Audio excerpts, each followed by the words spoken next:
Rohit Sharma and king Kohli ಫ್ಯಾನ್ಸ್ಗಳಿಗಂತೂ ಶುಭ ಸುದ್ದಿ guys. ಬಿಸಿ ಸುದ್ದಿ ಬರ್ತಾ ಇರೋದು. ಬಿಸಿ ಬಿಸಿ ಅಂತ ಹೇಳಿ ಸಿಕ್ಕಾಪಟ್ಟೆ ದಿನ ಆಯ್ತು ಇದು.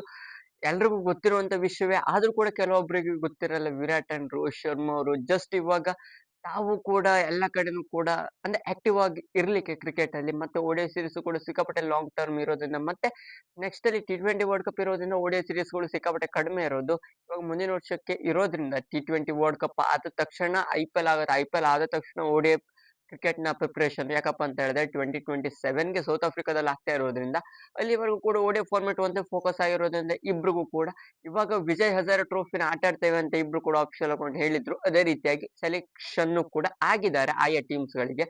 ಡೆಲ್ಲಿ ಅಂಡ್ ಮುಂಬೈಗೆ ಅದೇ ರೀತಿ ಎಲ್ಲ ಕಡೆ ಆಗಿರೋದು ರೋಹಿತ್ ಶರ್ಮಾ ಅಂಡ್ ವಿರಾಟ್ ಕೊಹ್ಲಿ ಅವರು. ಇದೊಂಥರ ಖುಷಿ ಸುದ್ದಿ ಅಂತಾನೆ ಹೇಳ್ಬೋದಾಗಿದೆ ಇವರಿಬ್ರು ಫ್ಯಾನ್ಸ್ ಗಳಿಗೆ. ನಮಗ್ ಮೇನ್ ಹಾಕೊಂಡು ರೋಹಿತ್ ಶರ್ಮಾ ಅಂಡ್ ವಿರಾಟ್ ಕೊಹ್ಲಿ ಅವರು ಎಷ್ಟು ಮ್ಯಾಚಸ್ ನ ಆಟ ಆಡ್ತಾರೋ ಅಷ್ಟು ಫ್ಯಾನ್ಸ್ ಗಳಂತೂ ಹ್ಯೂಜ್ ಫ್ಯಾನ್ಸ್ ಬೇಸ್ ಇರೋದ್ರಿಂದ ಅವರಿಬ್ರದ್ದು ಇವ್ರು ಎಷ್ಟು ಮ್ಯಾಚಸ್ ಗಳನ್ನ ಆಟ ಆಡ್ತಾರೋ ಅಷ್ಟು ಖುಷಿ ಆಗತ್ತೆ ಅಂತ ಹೇಳ್ಬೋದು ಫ್ಯಾನ್ಸ್. ಅದು ಯಾವುದೇ ಮ್ಯಾಚ್ ಆಗ್ಲಿ ಕೂಡ. ಅದಕ್ಕಾಗಿ ಇವಾಗ ಅವ್ರವ್ರ ಸ್ಕ್ವಾಡ್ಸ್ ಗಳು ಅನೌನ್ಸ್ ಆಗಿರೋದು. ಮುಂಬೈ ಸ್ಕ್ವಾಡ್ ಅಲ್ಲಿ ರೋಹಿತ್ ಶರ್ಮಾ ಅವರು ಇರೋದು, ಅಂದ್ರೆ ಡೆಲ್ಲಿ ಸ್ಕ್ವಾಡ್ ಅಲ್ಲಿ ವಿರಾಟ್ ಕೊಹ್ಲಿ ಅವರು ಇರೋದಂತಾನೆ ಹೇಳ್ಬೋದಾಗಿದೆ ವಿಜಯ್ ಹಜಾರೆ ಟ್ರೋಫಿಲಿ. ಅದು ಕೂಡ 26 ಅಂದ್ರೆ ಈ ವರ್ಷ ಅಂಡ್ ಮುಂದಿನ ವರ್ಷನೂ ಕೂಡ ಆಗತ್ತೆ.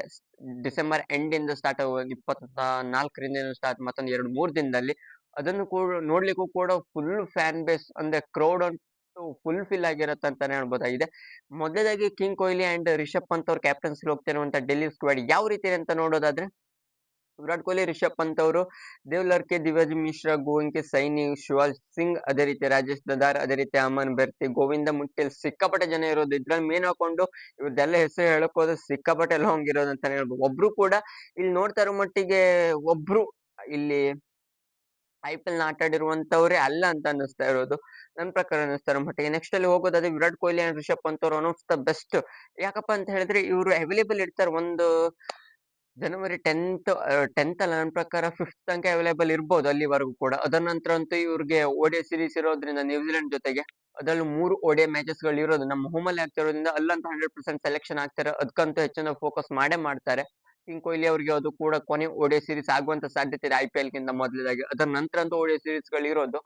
ಆದ್ರೂ ಕೂಡ ನನ್ನ ಪ್ರಕಾರ ಅನ್ನಿಸ್ತಾ ಇರೋ ಮಟ್ಟಿಗೆ ಇಲ್ಲಿ ವಿರಾಟ್ ಅಂಡ್ ರಿಷಬ್ ಅವರು ಇಬ್ರು ಕೂಡ ಅಲ್ಲಿವರೆಗೂ ಆಟ ಆಡ್ತಾರೆ.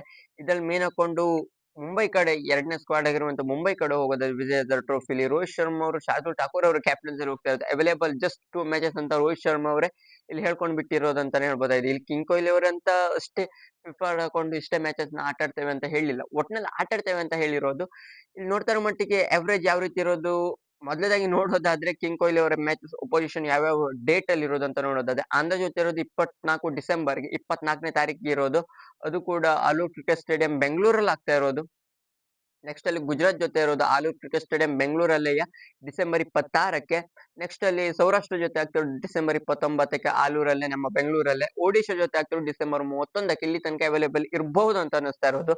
ನೆಕ್ಸ್ಟ್ ಅಲ್ಲಿ ಸರ್ವೇರ್ಸ್ ಜನವರಿ 3ಕ್ಕೆ ಆಗ್ತಿರೋದು ಅಂಡ್ ರೈಲ್ವೇಸ್ ಜೊತೆಗೆ ಜನವರಿ 6ಕ್ಕೆ ಆಗ್ತಿರೋದು. ಹರಿಯಾಣ ಜೊತೆ ಜನವರಿ 8th ಆಗ್ತಿರೋದು. ಇದೆಲ್ಲ ಕೂಡ ಒಂದು Chinnaswamy stadium and Alur cricket stadium ಎಲ್ಲ ಬೆಂಗಳೂರಲ್ಲೇ ಆಗ್ತಾ ಇರೋದ್ರಿಂದ ಏನು ಕೂಡ ತೊಂದರೆ ಇಲ್ಲ. ಕಿಂಗ್ ಕೊಹ್ಲಿ ಅವ್ರು ನೋಡ್ಲಿಕ್ಕಂತೂ ಈಸಿ ಆಗುತ್ತೆ ಬೆಂಗಳೂರು ಫ್ಯಾನ್ಸ್ ಗಳಿಗಂತೂ.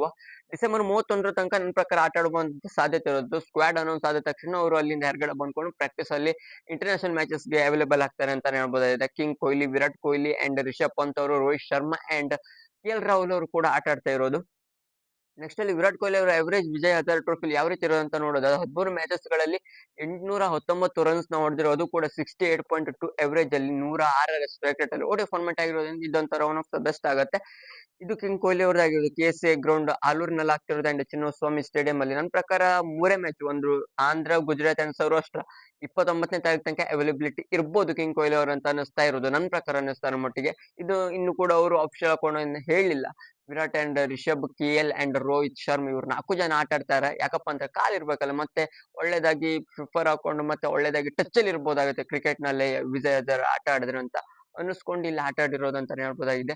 ಇದಿಷ್ಟು king Kohli and Rohit Sharma fans ಗೆ ಎಷ್ಟು ಖುಷಿ ಸುದ್ದಿ. ಯಾಕಪ್ಪ ಅಂತ ಹೇಳಿದ್ರೆ ಇವ್ರು ಆಟ ಆಡ್ತಾರೆ ಅಂತ ಹೇಳಿದ್ರೆ ಸಿಕ್ಕಾಪಟ್ಟೆ ಖುಷಿ ಅಂಡ್ ಹ್ಯೂಜ್ ಫ್ಯಾನ್ ಬೇಸ್ ಗಳು ಬರೋದು. ಕ್ರೌಡ್ ಅಂತೂ ಫುಲ್ ಫಿಲ್ ಆಗುತ್ತೆ. ಅದ್ರಲ್ಲಿ ನಮ್ಮ ಬೆಂಗಳೂರಲ್ಲಿ ಆಗ್ತಾ ಇರೋದ್ರಿಂದ ನೋಡೋ ಏನೇನೆಲ್ಲ ಆಗತ್ತೆ, ಯಾವ್ಯಾವ ರೀತಿ ಆಗತ್ತೆ ಅನ್ನೋದನ್ನ. ಇದಿಷ್ಟು king Kohli and Rohit Sharma fans ಗೆ ಖುಷಿ ಸುದ್ದಿ ಏನು ಅಂತ ತಿಳಿಸ್ಕೊಳ್ಳಿಕ್ಕೆ ಈ ವಿಡಿಯೋ ಮಾಡಿರೋದು.